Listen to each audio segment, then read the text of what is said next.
महाराष्ट्र में औरंगजेब पर छिड़ी जंग शांत होने का नाम नहीं ले रही है।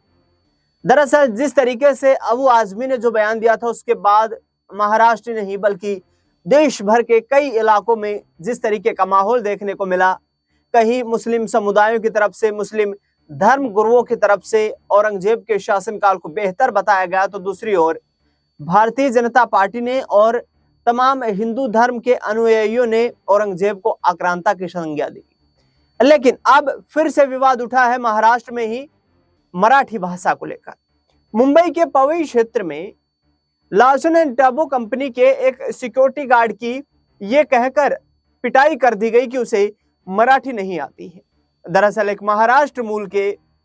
जो कर्मचारी थे, उन्होंने उस कंपनी के सिक्योरिटी गार्ड से ये पूछा कि कंपनी में किस तरीके का काम होता है और कैसे कंपनी की क्या कार्यशैली है, जिसको लेकर उन्होंने कहा कि मुझे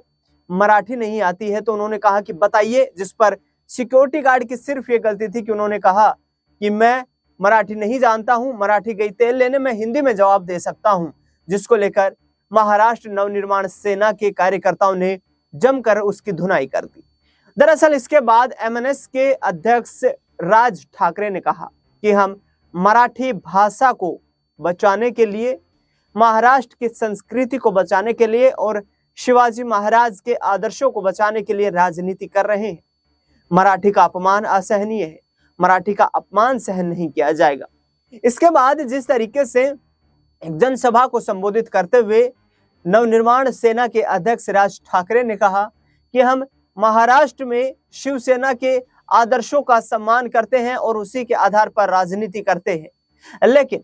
मुझे बड़ा अफसोस है कि कुछ लोगों को ये नहीं पता कि शिवाजी महाराज की कार्यशैली कैसी थी, और जो लोग फिल्म देखकर यहाँ पर उनसे प्रभावित हुए हैं, ऐसे हिंदू धर्म की रक्षा नहीं कर सकते हैं, शिवाजी महाराज के आदर्शों की रक्षा नहीं करते हैं। दरअसल जिस तरीके से नागपुर में हिंसा हुई, मुंबई में हिंसा हुई, उसके बाद देश भर के तमाम राजनीतिक दलों ने और जिस तरीके से जिस भाषा शैली का इस्तेमाल किया, उसके बाद अब मराठी की जिस तरीके से यहाँ पर जो है अपमानजनक बयान देने के बावजूद जो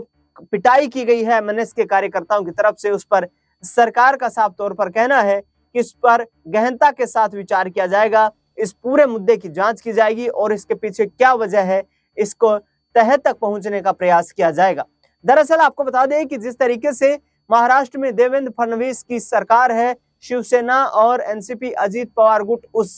सरकार को सहयोग दे रहे हैं। एकनाथ शिंदे, अजीत पवार और देवेंद्र फडणवीस, तीन लोगों की ये तिकड़ी जो है ये मिलकर महाराष्ट्र को आगे बढ़ा रही है। लेकिन अब देखना ये दिलचस्प होगा कि कहीं ना कहीं मुस्लिम वोट बैंक की जो लड़ाई है वो एनडीए गठबंधन से महाराष्ट्र में छिटकता हुआ नजर आ रहा है। क्या आगे आने वाले वक्त में अजीत पवार भी इसी सियासी पटरी पर चलते दिखाई देंगे या कोई बड़ा फैसला लेंगे? फिलहाल इस खबर में इतना ही। देश दुनिया से जुड़ी तमाम बड़ी खबरों के लिए देखते रहिए नेक्स्ट 9 पॉलिटिकल बाइट।